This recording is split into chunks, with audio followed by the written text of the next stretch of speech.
Hello बच्चों, एजुसाइंस app के online platform पे आपका स्वागत है। बीएससी और बीएससी विद थर्ड ईयर की मैथमेटिक्स हम पढ़ रहे हैं, जिसका पेपर सेकंड कॉम्प्लेक्स एनालिसिस चल रहा है।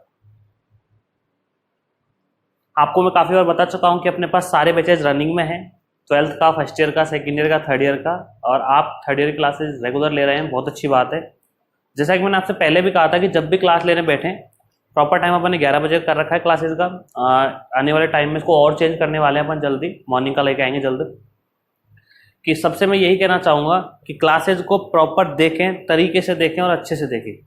कभी ये ना करें कि सब जैसे अपन यूट्यूब की वीडियो देखते हैं इस तरह से आप क्लास देखने लग गए और आपने टाइम पास करके क्लास खत्म कर दी, नोट बाद में कर लेंगे, ऐसा नहीं करना है। क्लासेज अवेलेबल, थोड़े बहुत दिन में कुछ सिक्योरिटीज भी आने वाली है क्लासेज पे आपकी पे। तो मैं आप सबसे ये कहूँगा, रूटीन अपना ऐसा बना लीजिए, अपनी आदतें ऐसी बना लीजिए जैसा कि आप ऑफलाइन में पढ़ते थे, उससे भी बेस्ट तरीके से आप पढ़ पाए। कल मैंने आपसे एक बात कही थी, ये लास्ट चांस है आपके पास परसेंटेज को इंक्रीज करने का। इसके बाद कभी भी आपको चांस नहीं मिलने वाला है परसेंटेज बढ़ाने का। और लास्ट जो मौका होता है, सभी उसमें अपनी जान लगा देते हैं पूरी पूरी। तो मैं भी आपसे कहूँगा, आप भी अपनी पूरी जान इस पेपर पे लगा दो या इस क्लास पे लगा दो। मैथमेटिक्स शानदार तरीके से पढ़ो, फिजिक्स शानदार तरीके से पढ़ो, केमिस्ट्री शानदार तरीके से पढ़ो, और जितना ज़्यादा हो सके उतना आउटपुट में निकालो। मतलब इस शरीर में जितनी ताकत है ना पढ़ाई को लेके, मतलब पढ़ाई का जो जरिया है, जितनी ताकत है इसमें, उसे पूरी की पूरी लगा दो आप थर्ड ईयर पे। और पूरा का मैं कहूँगा मीटर खींच जाओ, और जितना ज़्यादा हो सके उतनी अच्छे तरीके से अपनी पढ़ाई करो और रेगुलर पढ़ाई करो। बस कंसिस्टेंसी बहुत जरूरी है किसी चीज़ को लेके।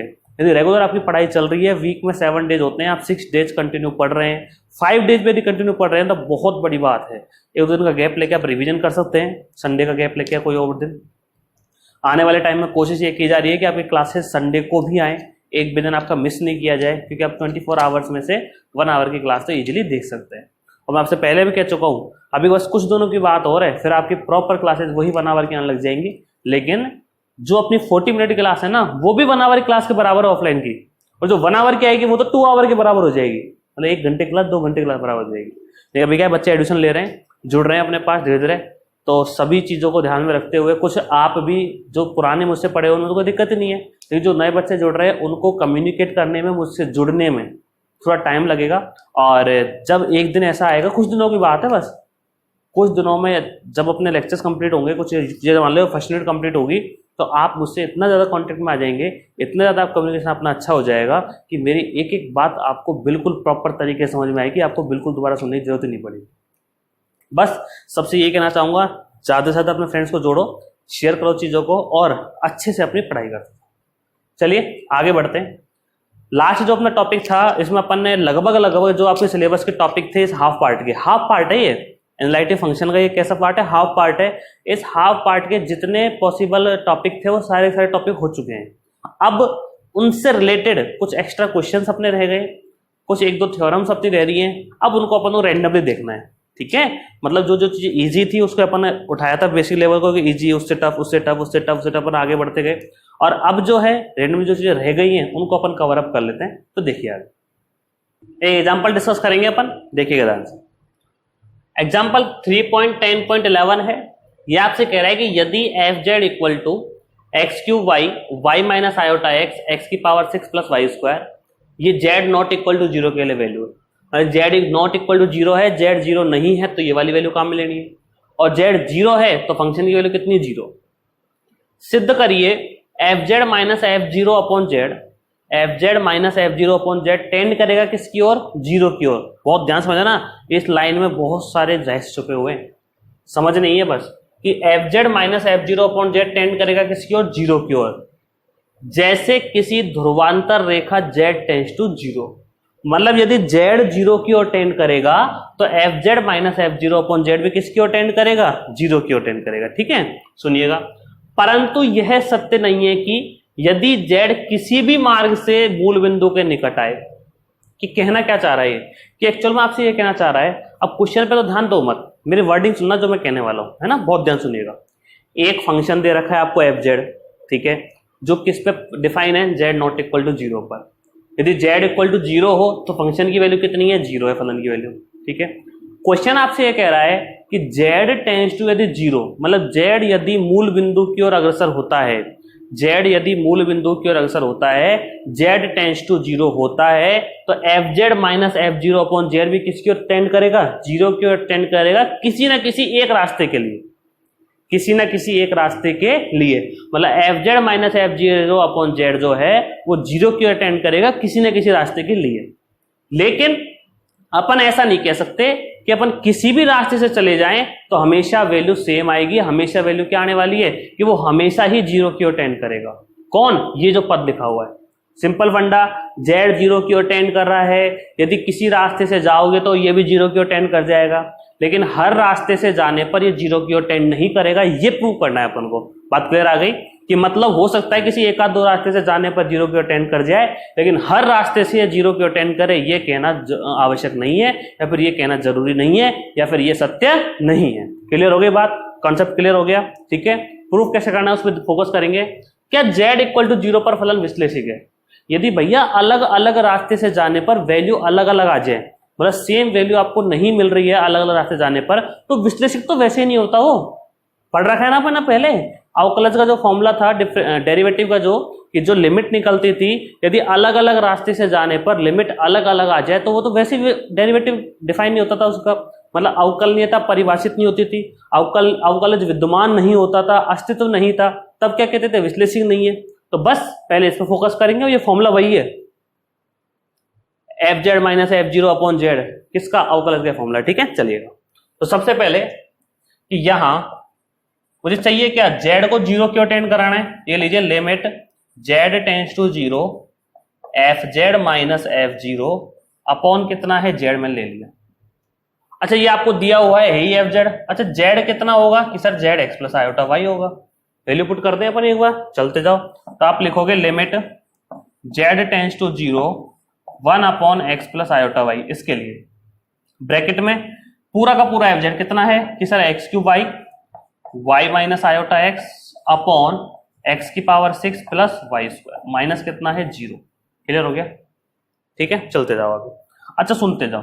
अब ये आ तो गया मेरे पास, एफ जेड ये रहा, एफ जीरो ये रहा, जेड ये रहा, लेकिन अब करना क्या है? किसी न किसी रास्ते से जो भेजना है। एक वर्ड आया ध्रुवांतर रेखा।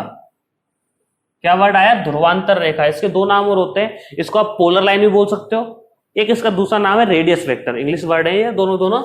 एक तो क्या नाम है? रेडियस वेक्टर, रेडियस वेक्टर, या फिर पोलर लाइन। दो वर्ड है इसके। ठीक है, पोलर लाइन बोल दो, रेडियस वेक्टर बोल दो, या ध्रुवांतर रेखा बोल दो, कोई दिक्कत नहीं है। अब ये ध्रुवांतर रेखा से मतलब क्या है कि ध्रुवांतर रेखा का मतलब वो रेखा या वो लाइन जिससे आप जेड जीरो की ओर टेंड कर रहे हो। ध्रुवांतर रेखा वह रेखा जिससे आप जीरो की ओर टेंड कर रहे हो। मतलब जैसे ये बना, ये जीरो है, जेड इक्वल टू जीरो मूल बिंदु, इसकी ओर यदि आपको जाना है तो आपको ये तो जाना पड़ेगा ऐसे। ये जो है ना, यही क्या हो गया? ध्रुवांतर रेखा हो गया। अब ये लाइन कौन सी होती है? सर ये तो y equal to m x होती है। आपने पहले काफी बार समझाया है कैसे होती है, सबको समझा रखा है।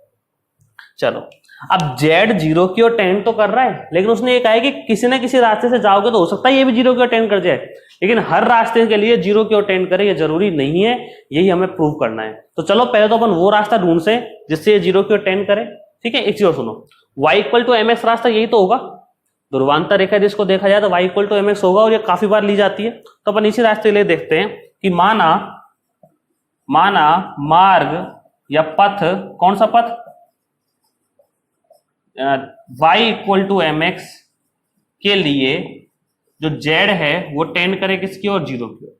कि माना मार्ग पथ y equal to m x के लिए z जीरो की ओर क्या करे? टेंड करे। अब z जीरो की ओर टेंड करेगा तो मतलब क्या होगा कि y की जगह क्या रख दो? mx रख दो। अब y की जगह mx रख दोगे तो y तो बचेगा ही नहीं, ओनली क्या रह जाएगा? x। z में क्या क्या होता है? x और y। तो जब x से रहेगा तो लिमिट भी किसकी लगेगी? x की लगेगी। तो आप लिखेंगे लिमिट, और z के लगा दो तब भी कोई दिक्कत नहीं है, 1 upon x plus iota mx bracket x cube, y की वैल्यू कितनी है? mx ब्रैकेट y की वैल्यू कितनी है? mx माइनस का आयोटा x अपॉन x की पावर 6 प्लस y स्क्वायर का मतलब कितना है? m square x square. कोई दिक्कत नहीं होगी। चलते जाइए, कितना आने वाला है कि sir limit x tends to zero, ये x कॉमन आएगा यहाँ से, x स्क्वायर यहाँ से कॉमन आएगा तो कितना बनेगा? x क्यूब बनने वाला डिवाइड अपॉन में, तो ऊपर x क्यूब और x4 और x और कॉमन आएगा तो x5 बन जाएगा, तो ऊपर तो आ गया x5, ब्रैकेट में कितना m, x5m, ब्रैकेट में कितना m माइनस आयोटा अपॉन, नीचे से कॉमन क्या आ रहा है x स्क्वायर, और x यहाँ पे ही तो x क्यूब बचेगा, ठीक है, यहाँ बचेगा 1 प्लस आयोटा m, ठीक है, और यहाँ क्या बचने वाला है x raise to the power 4 plus m square. कितनी बार कट गया, 2 बार कट गया, मतलब क्या बचेगा यहाँ पे x स्क्वायर बच जाएगा, ठीक है। आप चाहो तो लिख लेना, वरना मैंने समझा ही दिया, ऊपर क्या बचेगा x स्क्वायर। यदि यहाँ मैं x की लिमिट अप्लाई करता हूँ, यदि यहाँ मैं x की लिमिट अप्लाई करता हूँ तो ये 0 रखेंगे, ये कुछ नहीं है, यहाँ कुछ नहीं है, 0 प्लस कुछ होगा, तो पूरी की पूरी वैल्यू कितनी आ रही है, 0 आ रही है, पूरी की पूरी वैल्यू कितनी है, 0। और क्वेश्चन में ये कहा था कि z यदि 0 की ओर टेंड करेगा तो किसी ना किसी रास्ते के लिए उसकी वैल्यू किसकी ओर टेंड करेगी, 0 के लिए। तो ये y इक्वल टू mx जो रास्ता था उसके लिए पूरे के पूरे इसकी वैल्यू 0 की ओर टेंड कर रही थी, मतलब आधा क्वेश्चन अपना कंप्लीट हो गया। उसने फिर आगे परंतु और लगा दिया, लेकिन किंतु परंतु क्या लगा दिया कि परंतु यह सत्य नहीं है कि z किसी भी मार्ग से जाए तो वैल्यू यही आए, मतलब ये जरूरी नहीं है कि किसी अपन हर रास्ते से जाएंगे तो 0 की ओर टेंड करेगा, यही अपन को देखना है, ठीक है। तो देखते जाओ, अब कोई दूसरा रास्ता लेना पड़ेगा हमें, ठीक है। अब कौन सा रास्ता लेना पड़ेगा, चलते जाओ कि माना पथ, या फिर कौन सा पथ ले, अब ये आप खुद सोचेंगे, यहां आपका दिमाग काम करेगा, ठीक है। अब तक भी कर रहा था, अब तक मेरा ज्यादा कर रहा था, लेकिन अब यहां आपको सोचना है कि हम क्या लिखें, कौन सा पथ ऐसा ले।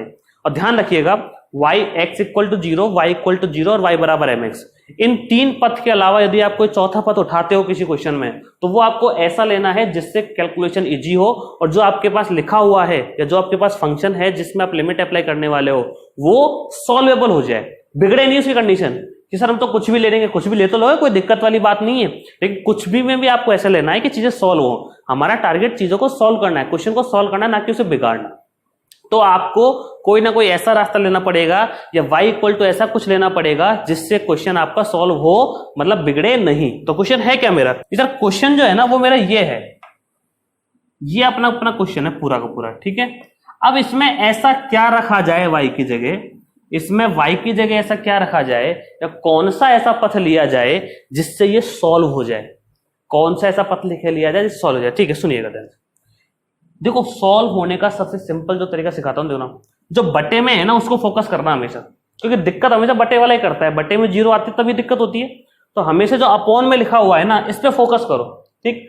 फोकस कैसे करना है सर, फोकस करने का मतलब ये है आप कोशिश करिएगा नीचे वाले को सेम बनाने की।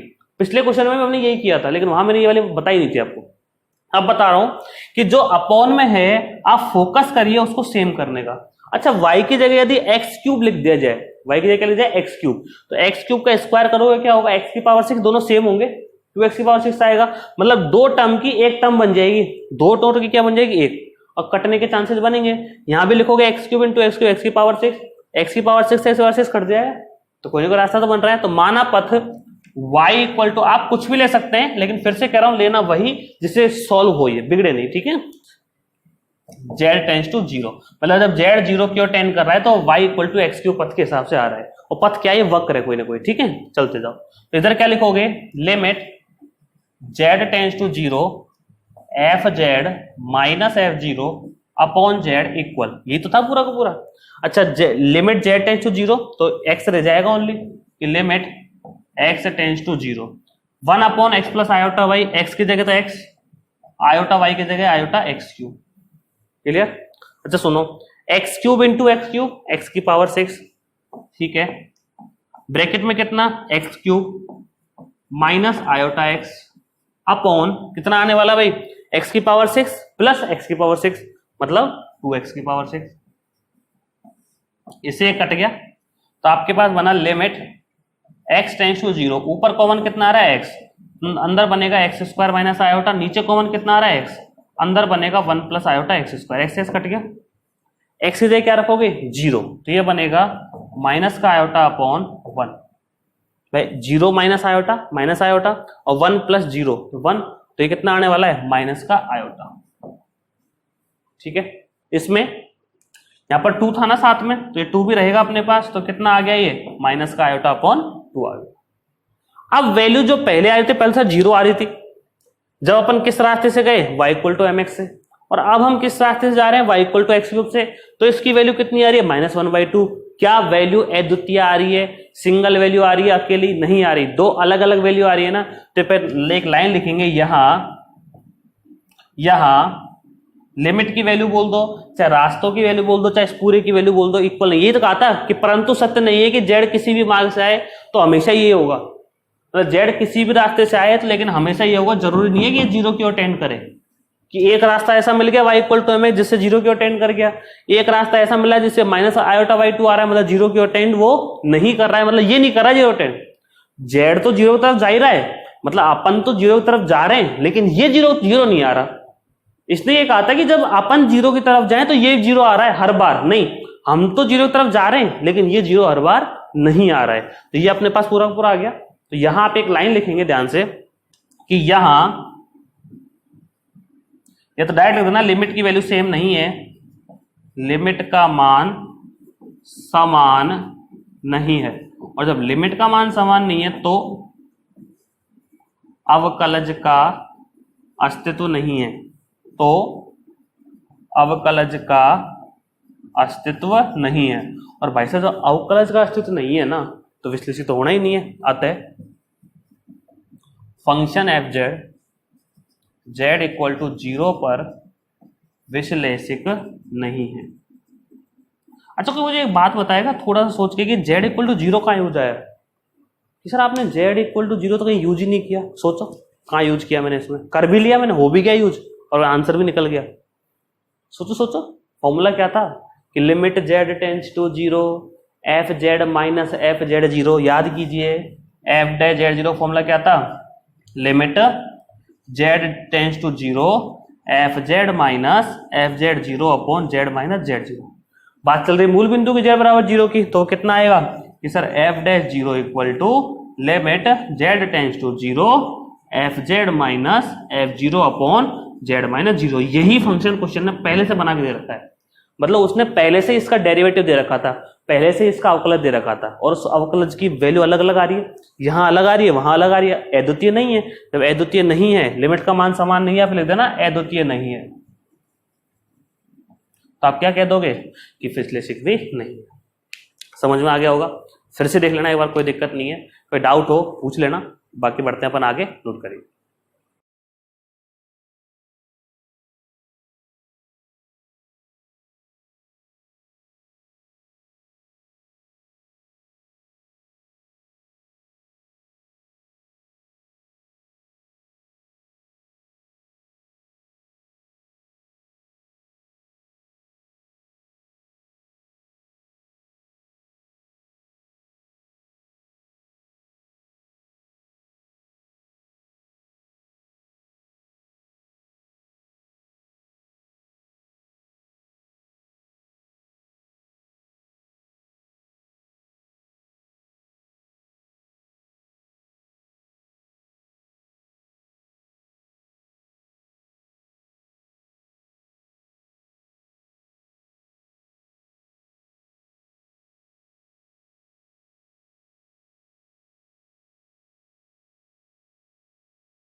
देखिएगा आगे एक थ्योरम है, बहुत अच्छी थ्योरम है और बहुत टफ भी है। टफ क्यों है, क्योंकि यदि बुक के मेथड से करेंगे तो बहुत लंबी और बहुत टफ है, मतलब लगभग एक लेक्चर पूरा चाहिए घंटे का। लेकिन मैं आपको उसका एक दूसरा सब्स्टिट्यूट बता रहा हूँ, शॉर्ट तरीका, बहुत सुंदर है, बहुत टिकाऊ और बहुत अच्छा भी और बहुत आसान भी है। ठीक है, इसमें फोकस करना है और देखिएगा ध्यान से, और एक एक स्टेप को, एक एक पद को बहुत अच्छे समझ लेना ढंग से। ठीक है, चले कि है क्या ये एक्चुअल में। थ्योरम नंबर 3.7.6 है, 2003 में, 2005 में, 2016 में आ चुकी है। और जो अपन ने वो पढ़ी थी ना कि विश्लेषिक फलन की आवश्यक प्रतिबंध, उसमें था क्या, u और v कंटिन्यूअस दे रखे थे संतत, और विश्लेषिक फलन था तो कोशी रीमान समीकरण को संतुष्ट करता था। मतलब अपन ये प्रूव किया था कि कोई फलन विश्लेषिक है, पहले से अपन विश्लेषिक लेकर चल रहे थे और कोशी रीमान समीकरणों को या CR इक्वेशंस को संतुष्ट करा रहे थे। लेकिन इसमें क्या है, इसमें उल्टा है, यहां आपको CR इक्वेशंस तो दे रखी है कि वो पहले से सेटिस्फाइड है, और आपसे प्रूफ करवा रहा है कि जो फंक्शन एफ जेड है वो कैसा है, एनालिटिक है या फिर विश्लेषिक है। कैसे, ध्यान से देखिएगा कि माना f z equal to u x y plus iota v x y प्रांत डी में परिभाषित है, तब फलन एफ जेड, तब के बाद जो लिखा है वही प्रूफ करना है, समझ लीजिए आप, तब के बाद जो लिखा है ना यही आपको क्या करना है, प्रूफ करना है कि तब फलन एफ जेड प्रांत डी में विश्लेषिक फलन होता है, मतलब then the function f z is analytic in domain D. कब, यदि, इफ के बाद जो चीज आती है वो क्या होती है, कंडीशंस गिवन होती हैं आपको, या फिर अपन ये कहते हैं कि इफ के बाद जो लिखा हुआ है वो गिवन है अपन को, और जो तब के बाद जो लिखा है या देन के बाद जो लिखा है वो आपको प्रूफ करना है, ठीक है।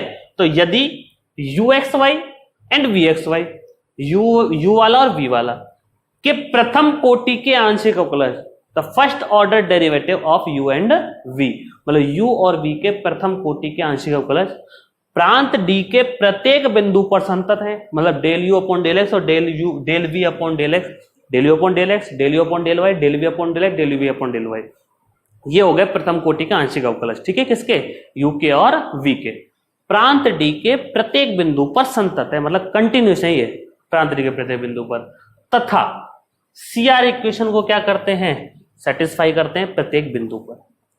कि सर अब कहना क्या चाह रहा है, कहना यह चाह रहा है कुछ नहीं, ज्यादा टेंशन लेने की बिल्कुल जरूरत नहीं है, यू और वी के जो फर्स्ट ऑर्डर के पार्शियल डेरिवेटिव है या प्रथम कोटि का आंशिक अवकलज जो कंटिन्यूस संतत है, संतत होने का मतलब सीधा सा आप ये समझिए परिभाषित है, तो डिफाइन है, कोई दिक्कत नहीं है उनमें, ठीक है। कौन, del you upon del X और del you upon del Y, del we upon del X और del we upon del Y.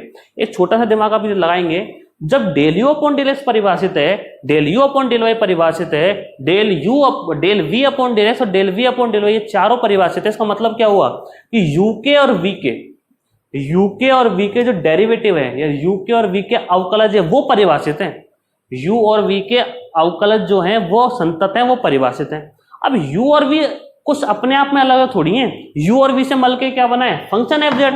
तो जब यू और वी के अवकलज, यू और वी के पार्शियल डेरिवेटिव संतत है या परिभाषित है, तो जो फंक्शन एफ जेड का अवकलज होगा एफ डैश जेड, वो भी क्या होगा, परिभाषित होगा। मतलब अल्टीमेटली आपने यही कहना चाह रहा है कि एफ डैश जेड क्या होगा, परिभाषित।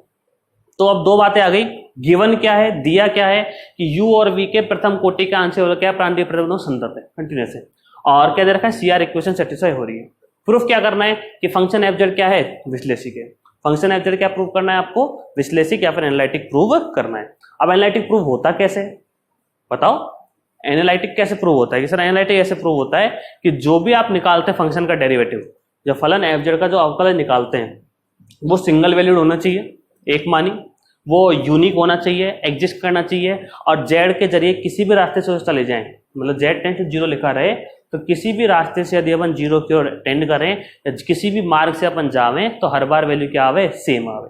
ये बातें चली थी, ठीक है। तो चलिए बताइए, सॉल्यूशन देखिए इसका, बहुत अच्छी थ्योरम है, इंपॉर्टेंट थ्योरम है, ठीक है, बहुत आराम से तसल्ली से पूरी को समझ लीजिए, ठीक है। गिवन क्या है, मतलब जो दिया है, दिया क्या है आपको कि सर ये दिया है कि जो यू और वी के, मतलब del you upon del X, del you upon del Y, del we upon del X और del we upon del Y, ये कैसे हैं, कंटिन्यूअस है। शॉर्ट में लिख रहा हूं, है ना, कंटिन्यूअस मतलब क्या है, संतत है।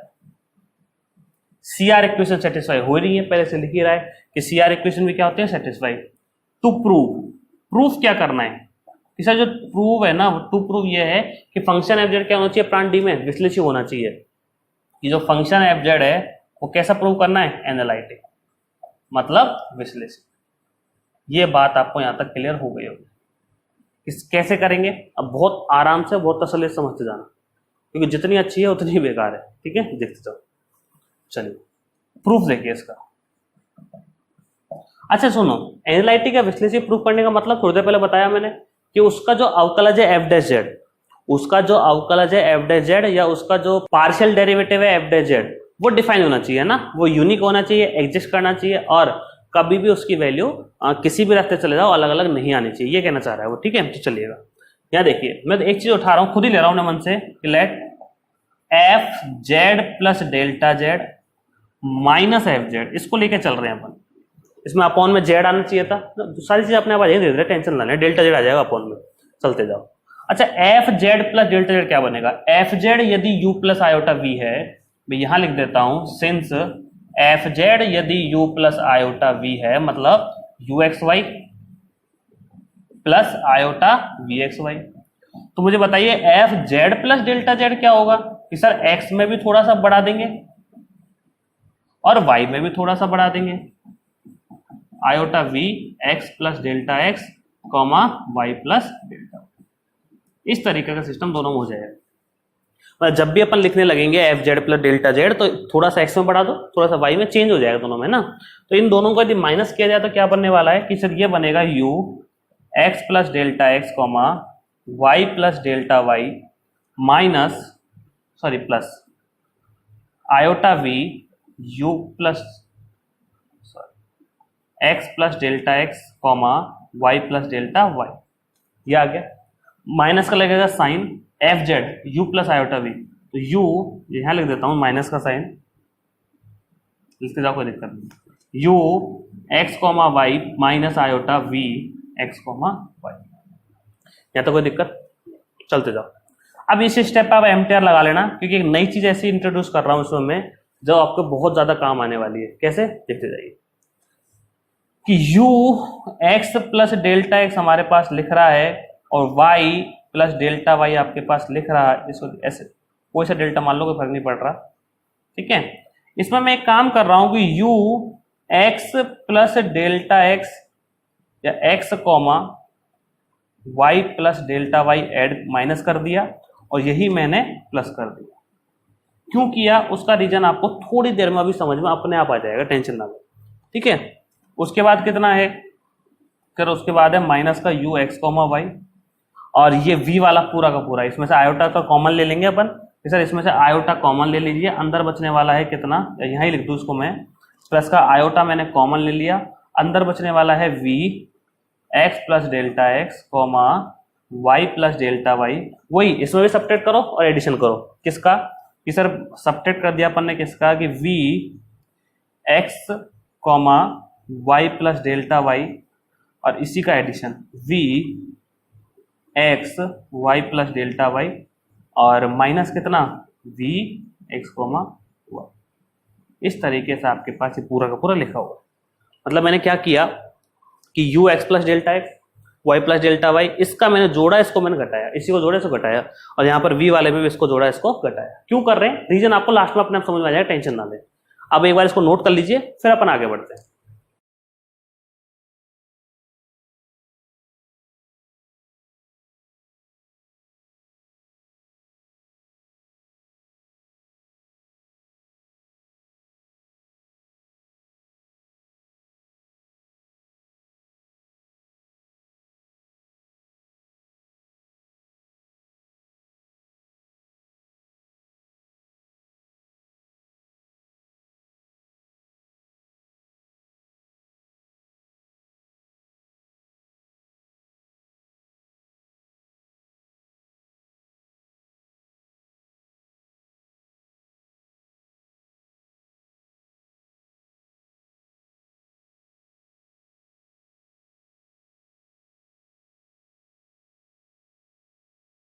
आगे देखिएगा किसके इक्वल में चल रहा है, ये एमटीआर को बोला मैं तुझे रटूंगा, क्योंकि ये जो दो स्टेप है ना, ध्यान रखनी है आपको यहाँ पर, ठीक है। चलते जाओ, F z plus delta z minus f Z की बात चलती जा रही है। क्या कह रहा है ये, अब देखो सुनो, इन दोनों को उठा लो आप। किस किस को उठा लिया आपने कि sir u x plus delta x comma y plus delta y, ठीक है, माइनस का u x comma y plus delta y मैंने लिख दिया, ठीक है ना, ये लिख। अब एक एक को एक साथ साथ लेते जाएंगे, समझते जाओ कर क्या रहा हूं मैं। एक बात बताओ, यहां x प्लस डेल्टा एक्स है, यहां x है, यहां x प्लस डेल्टा एक्स है, और यहां क्या है x, और यहां y प्लस डेल्टा वाई, और यहां क्या है y प्लस डेल्टा वाई। मतलब y में तो चेंज नहीं हुआ, y यहां भी y प्लस डेल्टा वाई था, यहां भी y प्लस डेल्टा वाई, मतलब y में चेंज नहीं हुआ। तो चेंज किस में हुआ फिर, u में। u क्या था, सॉरी x में चेंज हुआ। x था क्या, x प्लस डेल्टा एक्स, और x प्लस डेल्टा एक्स से क्या चेंज हो गया, x। यदि इसमें मैं डेल्टा एक्स का डिवाइड कर दूं और उसी डेल्टा एक्स का मल्टीप्लाई कर दूं तो कोई दिक्कत थोड़ी है। क्यों कर रहा हूं, रीजन आपको समझ में आ गया होगा। ये कोई ना कोई एक फॉर्मूला बनेगा, और कौन सा फॉर्मूला बनेगा, ये वही बनेगा क्या, del you upon del x वाला। जरूरत क्यों पड़ेगी, देखना, आप आगे देखते जाओ। अगला नंबर इसका उठा लो, प्लस बुक में बहुत क्रिटिकल कर रखा है इसको, और काफी सारे टीचर इसी से मेथड से कराते हैं, बुक वाले से। मैं बहुत सिंपल तरीका लेके आया हूं, पता नहीं लगेगा, चुटकियों में क्वेश्चन पूरा सॉल्व हो जाएगा ये। चलते जाओ, u, जैसे बताता जाऊं वैसे वैसे ध्यान रखते जाओ, x comma y plus delta y minus u x comma y. किस में चेंज हुआ आपकी बात कि सर यहां तो x था, यहां भी x है, तो x में चेंज नहीं हुआ। यहाँ y प्लस डेल्टा वाई से क्या हो गया, y तो y में चेंज हुआ है, तो अपॉन क्या कर दो आप, डेल्टा y का तो डिवाइड और उसी डेल्टा y का मल्टीप्लाई। कोई दिक्कत? क्यों कर रहा हूं, रीजन अपने आप समझ में आया, थोड़ी तसल्ली रखें बस। प्लस का साइन सेम कंडीशन आयोटा के साथ किस में चेंज हो रहा है, यहाँ पे x में चेंज हो रहा है, तो आप लिखेंगे v x plus delta x comma y plus delta y और फिर उसके बाद minus v x comma y plus delta Y और अपॉन में किसका चेंज x में हुआ है, तो डेल्टा x का मल्टीप्लाई और डेल्टा x का ही डिवाइड। जब साइड में कर देना कोई दिक्कत नहीं है, इसको फर्क नहीं पड़ता, ठीक है। और माइनस का साइन, सॉरी प्लस का साइन कितना है ये, v x comma y plus delta y minus v x comma y और अपॉन, अब की बार इसमें वाई में चेंज हुआ है तो डेल्टा वाई का डिवाइड और डेल्टा वाई का मल्टीप्लाई। क्लियर? यहां तक कुछ नहीं किया मैंने बस जो जैसा लिखा था उसको वैसे वैसे लिखा है, बस मैंने रेट ऑफ चेंज देखी, चेंज किसमें हो रहा है। एक्चुअल में जो डेल अपॉन डेल एक्स है, ये dy अपॉन डी एक्स है या del u upon del x है, del y upon del x है, ये एक्चुअल में होता क्या है कि जो dy अपॉन डी एक्स है ना, वो y में x के सापेक्ष परिवर्तनित है, सूत्र में बताया था, याद करो। या फिर जो del y upon del x है वो y में x के सापेक्ष परिवर्तनित है, del y upon del x y में x के साथ परिवर्तन। बात किसकी चल रही है, परिवर्तन की, तो x के सापेक्ष परिवर्तन किसमें, y में। तो यहाँ देखो परिवर्तन किसमें हो रहा है, x में, किसके सापेक्ष, x के सापेक्ष। यहाँ परिवर्तन किसमें हो रहा है, y में, किसके सापेक्ष, y के सापेक्ष। यहाँ परिवर्तन किसमें हो रहा है, x में, किसके सापेक्ष, x के सापेक्ष। यहाँ परिवर्तन किसमें हो रहा है, y में, किसके सापेक्ष, y के सापेक्ष। अच्छा सुनो एक चीज, ये बात तो यहां तक ठीक है, आपको कोई दिक्कत नहीं है। अगर इसमें लिमिट अप्लाई कर दी जाए कि मतलब limit delta Z tends to zero, delta Z tends to zero, f z plus delta z minus का एफ जेड इक्वल, इस पर लिमिट यदि लग जाए तो मुझे बताओ ये पूरा का पूरा क्या बन जाएगा, क्या del you upon del x नहीं बनेगा? यदि इस पूरे पर लिमिट अप्लाई हो जाए तो ये del you upon del x बनेगा नहीं बनेगा, कि सर ये तो बन जाएगा del you upon del x बन जाएगा। अगर इस पूरे पर लिमिट अप्लाई हो जाए तो del you upon del x बनेगा नहीं बनेगा, बनेगा डेफिनेटली।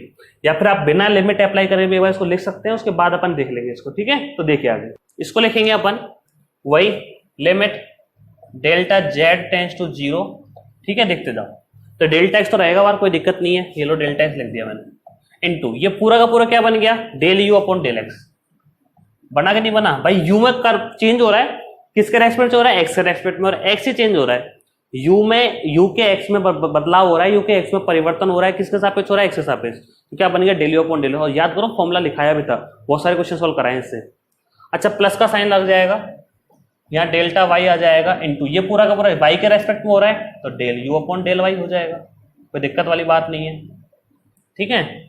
उसके बाद प्लस लग जाएगा आयोटा, ये वाला आयोटा, इसको क्या लिखोगे आप खुद बोलते जाओ कि सर इसको लिखेंगे एक्स के रेस्पेक्ट में del we upon del X, delta X, तो delta X del we upon del X, और इसको क्या लिखने वाले हैं, del we upon del Y, delta Y plus delta Y del we upon del Y.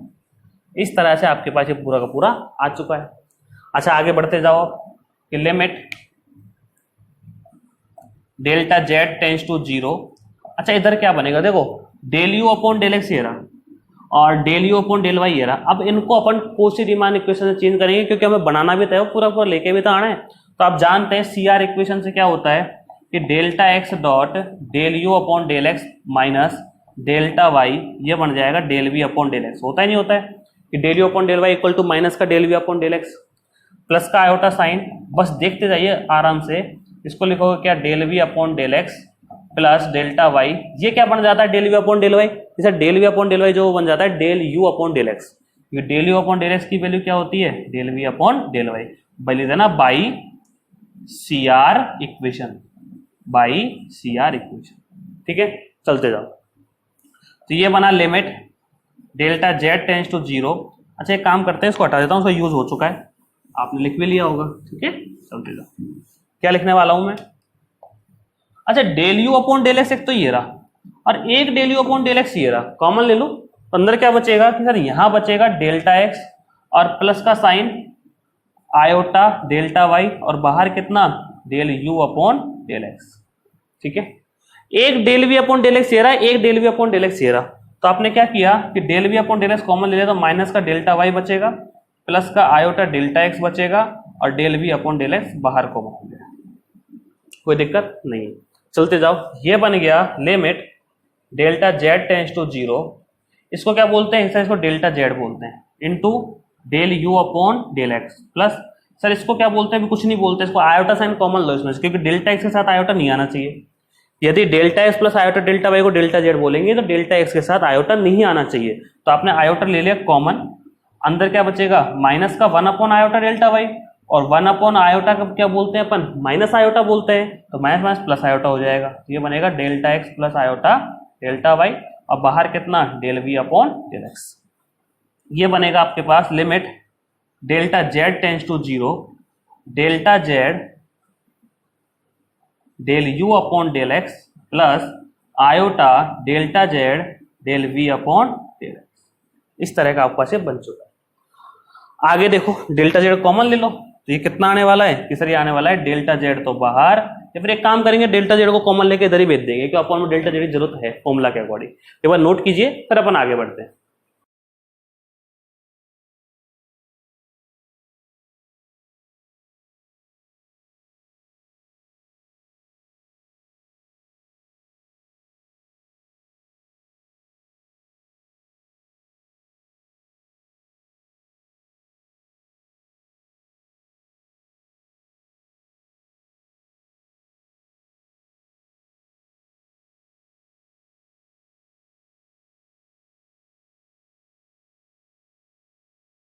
देखिए आगे, अब डेल्टा जेड कॉमन लेके इधर भेज दूं मैं, ये आयोटा ही है अपने पास, यही तो चल रहा था साइड में। तो आप क्या लिखेंगे कि sir limit delta Z tends to zero f z plus delta z minus f z upon कितना है delta z equal limit delta Z tends to zero, और डेल्टा जेड में डेल्टा एक्स और डेल्टा वाई दोनों आ जाते हैं, कोई दिक्कत नहीं। यहाँ तो ओनली एक्स है ना, तो एक्स लिख देंगे अपन, क्या x tends to zero del you upon del x plus iota del we upon del x. ठीक है, यहां तक कोई दिक्कत नहीं है। आगे बढ़ते जाओ, इसको लिखा जा सकता है limit x tends to zero del upon del x u plus iota v, या फिर जो ये है ना del you upon del x plus del we upon del x, इसको आप एफ डैश जेड से शो करते हो। और एक चीज और, ये पूरा का पूरा क्या है, फंक्शन एफ जेड है, फंक्शन एफ जेड का डेरिवेटिव फलन एफ जेड का अवकलज इसी रूप में लिखा जाता है कि f dash z equal to limit z delta Z tends to zero f z plus delta z minus f z upon, दो बताए थे ना, एक तो फिक्स पॉइंट पे बताया था जिसमें जेड जीरो आता था, और एक बताया था नॉर्मल जो होता है डेल्टा जेड वाला, वही तो है ये। तो इसको आप क्या लिखने वाले हो, एफ डैश जेड, और इसको जो कि तो रहने देना, कोई दिक्कत नहीं, रीजन समझाता हूं क्यों, कि limit delta x tends to zero del you upon del x plus iota del we upon del x. ये दोनों के दोनों आपको क्या दे रखे हैं, संतत दे रखे हैं और परिभाषित दे रखे हैं। संतत मतलब यही था परिभाषित, जब ये दोनों परिभाषित है, संतत है, अद्वितीय वैल्यू दे रहे हैं, तो ये भी कैसा होगा, अद्वितीय होगा, यूनिक होगा, परिभाषित होगा। भाई ये दोनों परिभाषित हैं और ये इसी पे डिपेंड कर रहा है, इन्हीं से मिलकर बन रहा है। तो मतलब क्या बोल देंगे कि जो एफ डैश जेड है वो क्या होगा, डिफरेंशिएबल होगा या फिर अवकलनीय होगा, चूंकि del you upon del X व del we upon del X संतत व परिभाषित है। देखो संतत में भी लिमिट काम आती है, संतत में भी क्या काम आती है, लिमिट काम आती है। और जब संतत में लिमिट अप्लाई हो चुकी है, संतत में लिमिट सही आ चुकी है, तो उसके बाद तो जरूरत ही नहीं है आगे चेक करने की, वो पहले से परिभाषित है, संतत व परिभाषित हैं। अतः एफ डैश जेड भी क्या होगा, परिभाषित होगा। और ऐसा फलन जिसका अवकलज परिभाषित हो या फिर यूनिक हो या अद्वितीय हो, वही क्या होता है, विश्लेषक होता है। लिख देना, अतः फंक्शन एफ जेड विश्लेषक है। बेटा बुक में ना बहुत क्रिटिकल कर रखी है, बहुत ज्यादा क्लियर कर रखी है, 2 पन्ने तो भर रखे हैं और फिर पता नहीं क्या क्या कर रखे हैं उसमें। वो भी है अच्छी है, वो भी काफी लोग कराते भी उस मेथड से, लेकिन मैं तो ये कहूंगा आप ये शॉर्ट अच्छा मेथड है, इसमें जो चीज अपन ने पढ़ी है उनका यूज हो रहा है, नई चीज कुछ नहीं है। उसमें मध्यमान प्रमेय लगा रखी है, आती मुझे भी है वो, लेकिन जब जरूरत अपना काम इससे चल रहा है और नंबर उतने ही मिलेंगे, तो शॉर्ट तरीका और अच्छा तरीका सीखो ना, आगे क्यों बढ़ते हैं अपन। बहुत देखना आप काफी सारे लोग उसी को पढ़ाते हैं मध्यमानपुर में से, उसको करते हैं कंप्लीट को, और बहुत ज्यादा क्रिटिकल बन जाती है वो। तो आप उस पर ध्यान ना दें, ये कर लेना बिल्कुल सही है, प्रॉपर है, आसान है, उससे तो लाख गुना आसान है। इसीलिए मैंने नहीं कराई थी पहले। किसी बच्चे ने मुझे पूछा भी था कि सर ये वाला नहीं कराओगे क्या, मैं कराऊंगा, तसल्ली रखो, सब कुछ ध्यान में है, कुछ नहीं छूटने वाला है, होगा सब कुछ। बस ये हो सकता है कोई चीज आगे कोई चीज पीछे, रीजन उसका बस यही है कि स्टेप बाय स्टेप चलना है सीढ़ियों से। सबसे पहले आसान, उससे कठिन, उससे कठिन, उससे कठिन। ठीक है, आज की क्लास में इतना ही। बाकी पढ़ते रहिए, मिलेंगे आपके नेक्स्ट क्लास में। रेगुलर पढ़ते रहिए, प्रॉपरली डिसिप्लिन से पढ़ते रहिए, किसी भी तरह की कोई असुविधा नहीं हो तुम्हें। बहुत अच्छे से, जैसे व्यवस्थित रूप से आप पढ़ें। 12th का, फर्स्ट ईयर का, सेकेंड ईयर का, थर्ड ईयर का, चारों के चारों बैच रनिंग में है, जिसमें फर्स्ट ईयर 12th आपके यूट्यूब पर भी आ रही है फर्स्ट ईयर। तो जो भी बच्चे आपके फर्स्ट ईयर के BSc first year, BSc first year में एडमिशन लेने वाले हैं इन फ्यूचर, आपके कांटेक्ट में है, सबसे कहिए क्लासेस ले। यूट्यूब पर शाम को 6 बजे का टाइम है, maths by Raunak sir channel पर हैं, और आप सब लोग भी उस चैनल को सब्सक्राइब कर लीजिए। ठीक है, मिलते हैं आपसे नेक्स्ट क्लास में। Thank you.